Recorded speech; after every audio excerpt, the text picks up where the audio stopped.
रामायण महाभारत का उदाहरण लीजिए या फिर दुनिया में हुए किसी भी बाकी विनाशकारी विध्वंसक महायुद्धों का इतिहास पढ़िए। हर बड़ी तबाही और हर बड़ी लड़ाई के पीछे वजह बहुत छोटी सी होती है। अमेरिका और रूस के लिए सीरिया जैसे छोटे मुल्क की कोई कीमत नहीं, लेकिन अब यही सीरिया दुनिया की दो महाशक्तियों के बीच जंग का मैदान बन चुका है और इसकी वजह है सीरिया के राष्ट्रपति बशर अल असद। अमेरिका और इजराइल असद सरकार को उखाड़ फेंकना चाहते हैं। दूसरी ओर रूस और ईरान बशर के साथ हैं।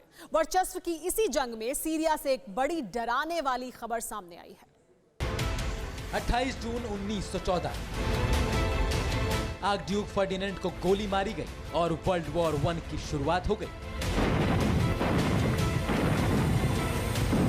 1 सितंबर 1939 हिटलर ने पोलैंड पर हमला किया और वर्ल्ड वॉर 2 की जंग छिड़ गई।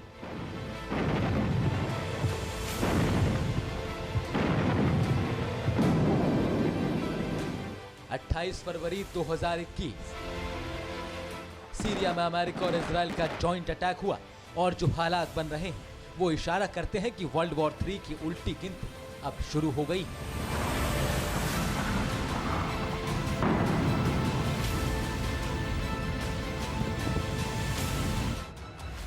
बशर अल असद तो सरिया, next world war zone Syria.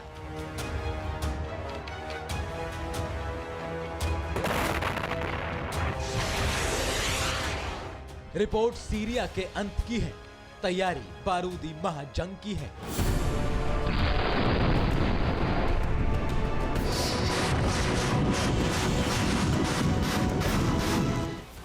बिशी बिसार, रूस रूहानी सार, इजराइल के साथ सबका बॉस।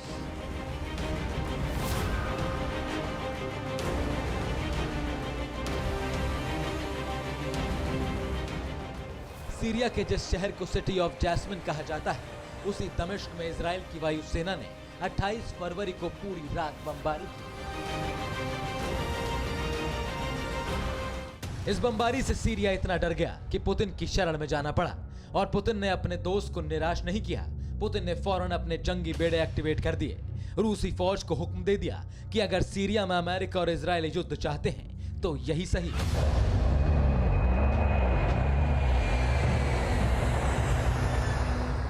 आज TV9 भारतवर्ष पर आपको मॉस्को की सीरिया फाइल दिखाएंगे और बताएंगे कि आखिर सीरिया के लिए पुतिन ने सुपर पावर से सीधा पंगा आखिर क्यों ले लिया।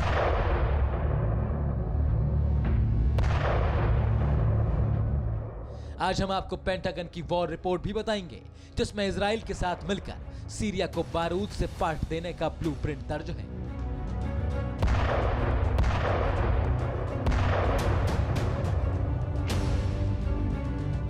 आज रूहानी के अंडरग्राउंड न्यूक्लियर ठिकानों का भी वो सीक्रेट लीक होगा जो बताएगा कि ईरान को लेकर इजराइल का शक बिल्कुल सही था। बस बने रहिए आप TV9 भारतवर्ष के साथ।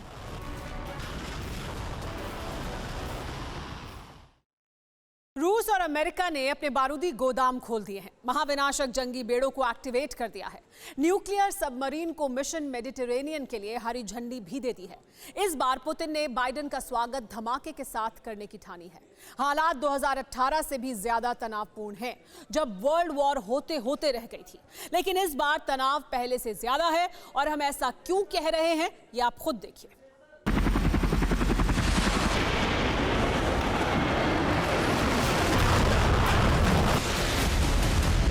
25 फरवरी को बाइडेन सरकार ने पहला जंगी फरमान सुनाया। अमेरिकी एयरफोर्स को ऑर्डर दिया गया कि सीरिया के आतंकी ठिकानों पर इतने बारूद बरसाए जाएं कि हवाओं की खुशबू महीनों तक के लिए बदल जाए। हुआ भी यही।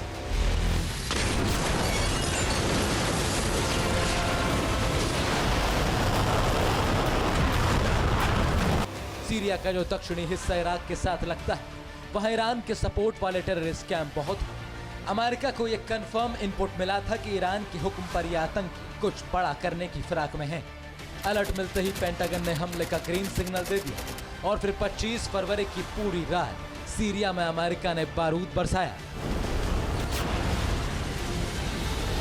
इन हमलों से सीरिया में अमेरिका और इजराइल विरोधी गुट उभरे भी नहीं थे कि 28 फरवरी को सीरिया की राजधानी दमिश्क में इजरायली एयरफोर्स ने अमेरिका से भी बड़े ऑपरेशन को अंजाम दे दिया।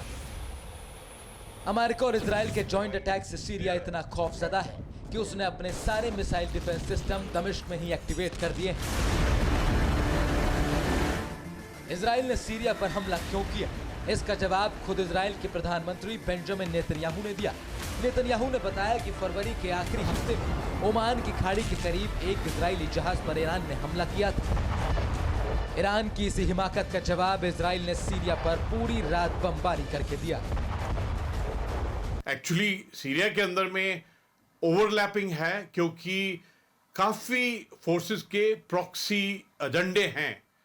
जिस प्रकार अमेरिका, रशिया, ईरान, तुर्की, इजराइल, इन सब के अपने अपने इंटरेस्ट और एजेंडा हैं।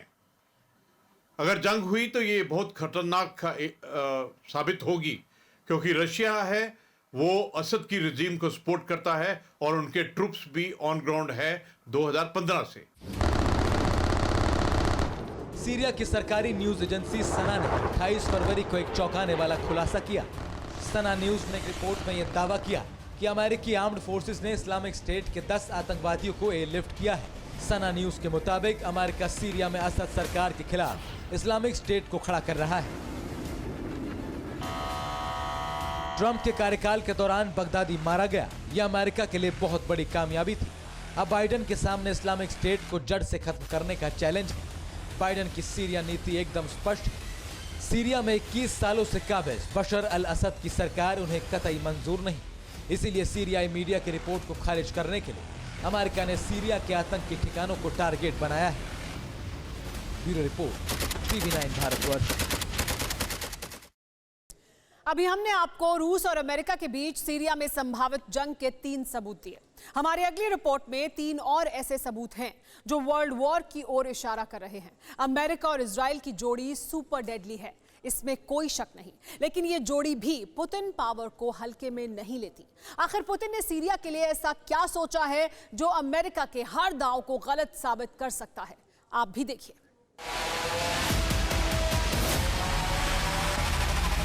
इसमें कोई शक नहीं कि अमेरिका का साथ मिलते ही इजराइल की ताकत कई गुना बढ़ जाती है।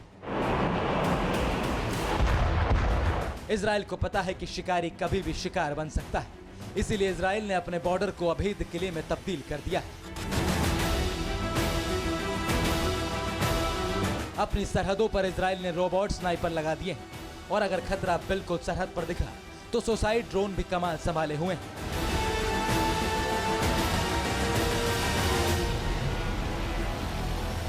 रोबोट स्नाइपर और सुसाइड ड्रोन इजराइल की वो ताकत है जो उसे अपने दुश्मनों से 20 साबित करती है।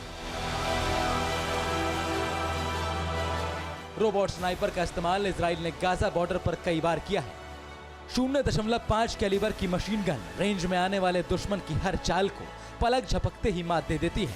ये पूरा formula Samsung remote control weapon system पर आधारित है। अब जरा सुसाइड ड्रोन्स की भी खूबी जान लीजिए। सुसाइड ड्रोन्स हल्के साइज की जमदूत है, इनमें मिसाइल लगी होती है और ये जल्दी रडार की पकड़ में नहीं आते। टारगेट दिखते ही उससे जा भिड़ते हैं, टारगेट का दी एंड हो जाता है। अमेरिका और इजराइल के खिलाफ रूस ने भी तैयारियां शुरू कर दी हैं। अबू धाबी में 21 से 25 फरवरी तक आइडेक्स 2021 का आयोजन किया गया था। मिडल ईस्ट के इस सबसे बड़े डिफेंस एग्जीबिशन में रूस ने अपना T-14 अरमाता टैंक उतार दिया।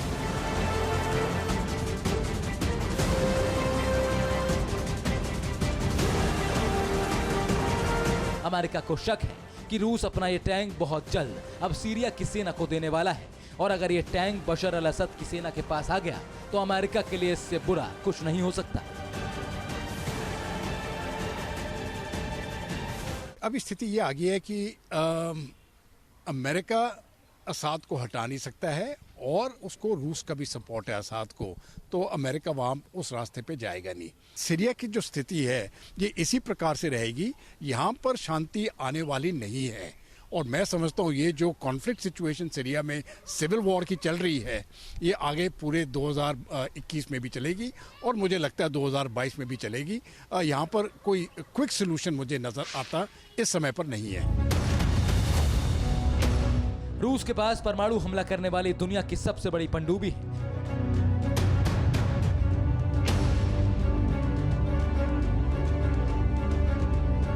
इसका नाम बेलगोरोद है। रूस ने अभी इस सबमरीन को बाल्टिक सागर और कारा सागर में नाटो के छक्के छुड़ाने के लिए तैनात कर रखा है, लेकिन सीरिया की मदद के लिए रूस बेलगोरोद को मेडिटेरियन सी में भेज सकता है।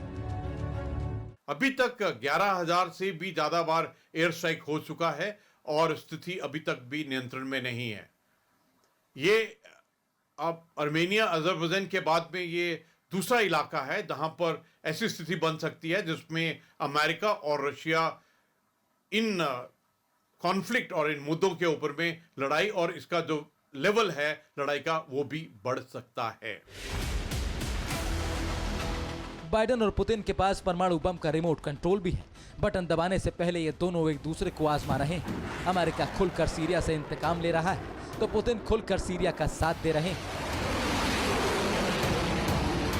ईरान और इजराइल इस मेगा बैटल के सपोर्टिंग रोल में है। अगर सीरिया में जल्द ही शांति के लिए प्रयास नहीं हुए तो मुमकिन है कि सीरिया का नाम इतिहास में वर्ल्ड वॉर 3 के वॉर जोन के तौर पर दर्ज हो जाए।